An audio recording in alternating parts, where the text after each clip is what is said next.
Bonjour à toutes et à tous.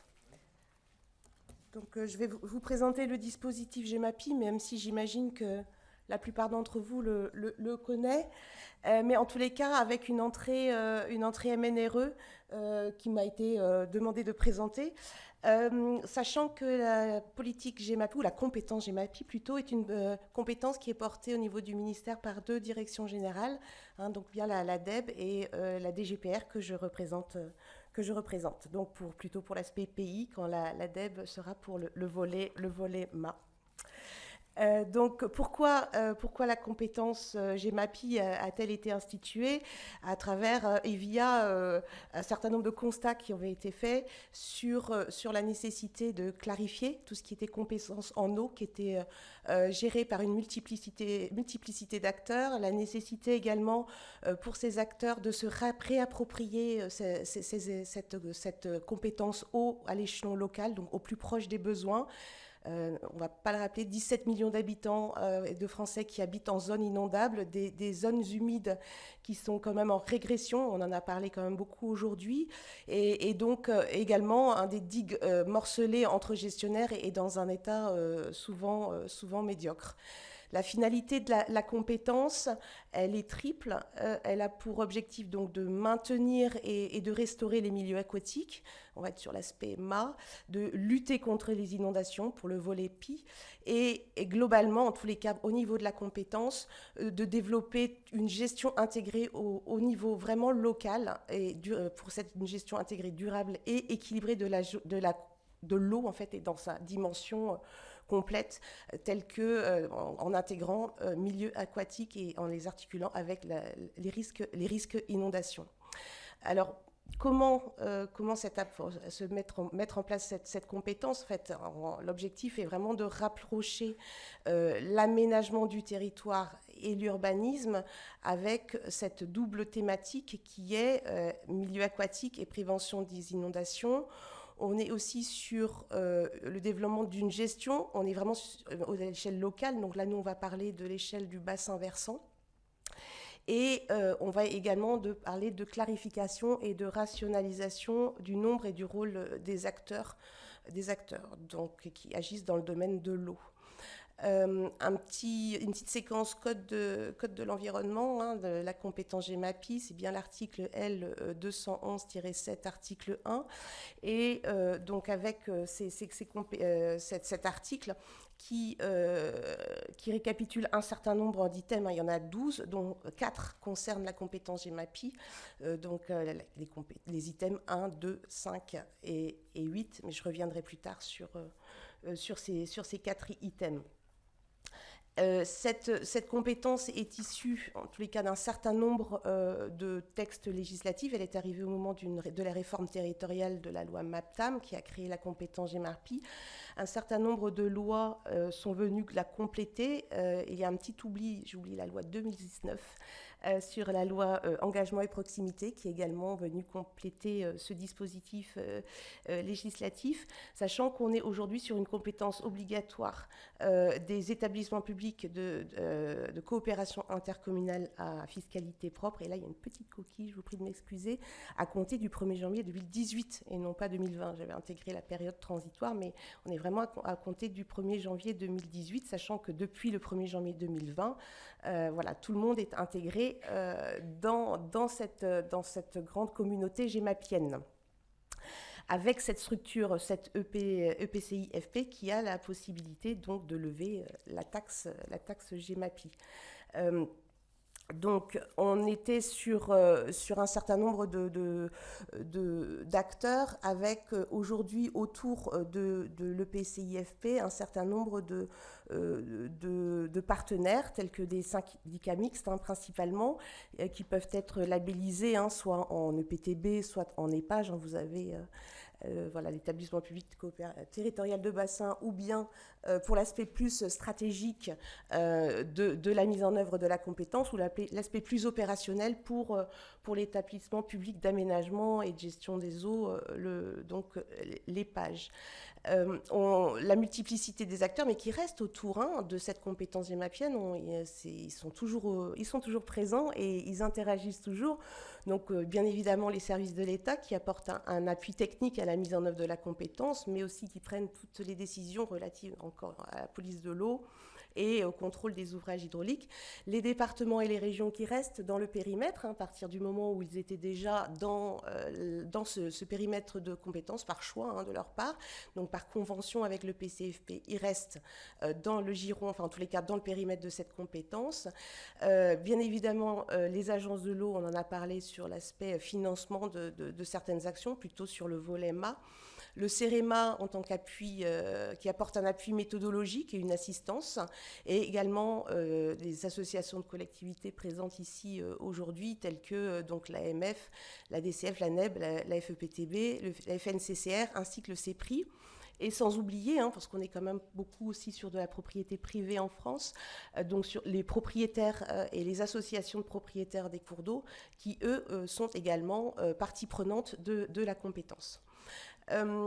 Ne pas oublier que cette compétence, elle se fait à partir sur il y a plusieurs étapes pour la prise de compétence. Alors, j'ai entouré les étapes les majeures, mais on part toujours, comme pour tout dispositif, sur la réalisation d'un diagnostic. Après avoir élaboré le diagnostic, il y a la décision quant à la gouvernance, qui est majeure au niveau de la compétence GEMAPI. Elle est vraiment très très importante parce que en fait c'est là où en termes de représentation, c'est qui vote, pour qui, pour quel type d'action, est-ce qu'il y a, comment sont représentés en termes de population, en termes de territoire, en termes de cours d'eau, qu'est-ce qu'il y a sur le territoire. La notion de gouvernance et qui prend les décisions est majeure au niveau de la GEMAPI. Et après, tout ça, ça aboutit à tout ce qui est réflexion sur, à partir du diagnostic et des modalités de gouvernance, à l'établissement de la stratégie et au plan d'action, qui là aussi sont majeurs, parce que donc c'est ça qui oriente l'action propre de la compétence GEMAPI pour le PCI, et donc l'engagement qu'il a vis-à-vis de ses partenaires pour la mise en œuvre de cette compétence. Le nerf de la guerre, les modalités de financement.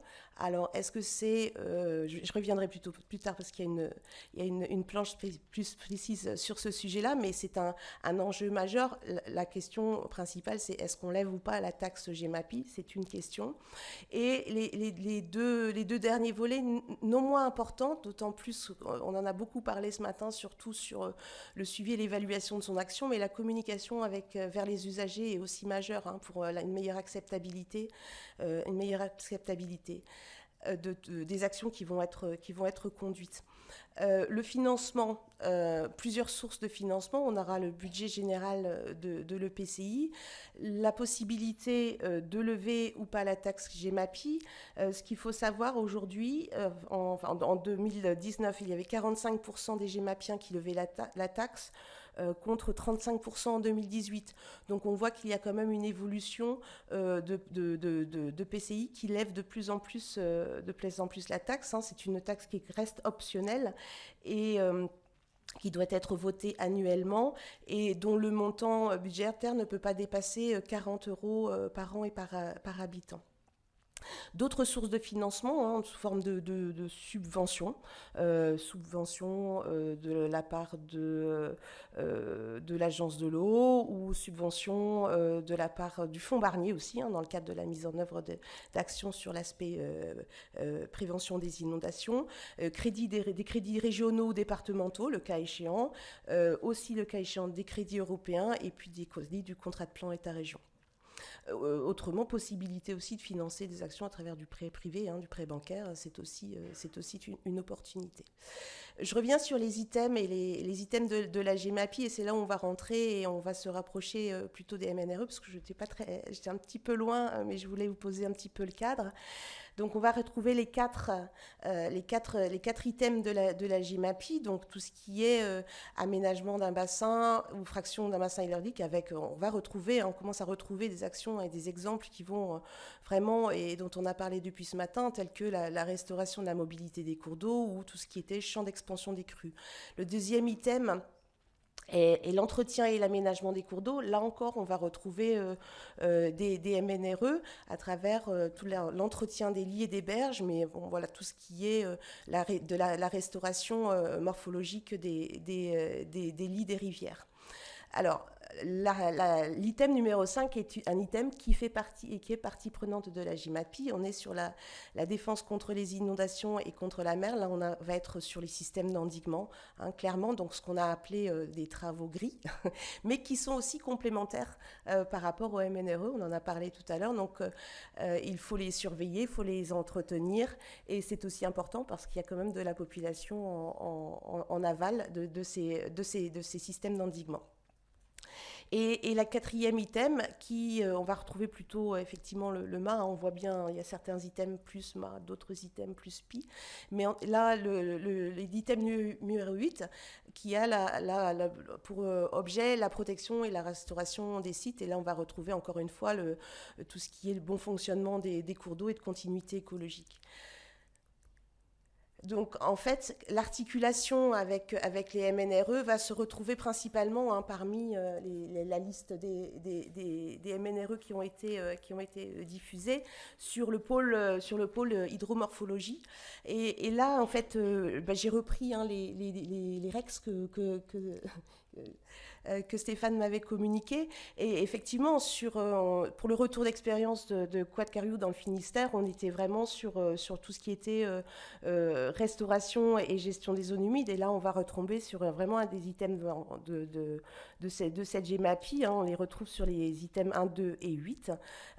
Également, tout ce qui est restauration et gestion des plaines d'inondation. Donc ça, c'était la REX de l'île Jourdan dans le Gers, ou bien de la tourbière du Gentou dans la Creuse, où on va également retrouver la restauration et la reconnexion des cours d'eau, ou le reméandrage sur la REX du projet de Chaux dans le Jura, qui peuvent être aussi intégrés dans un titre de la compétence GMAPI.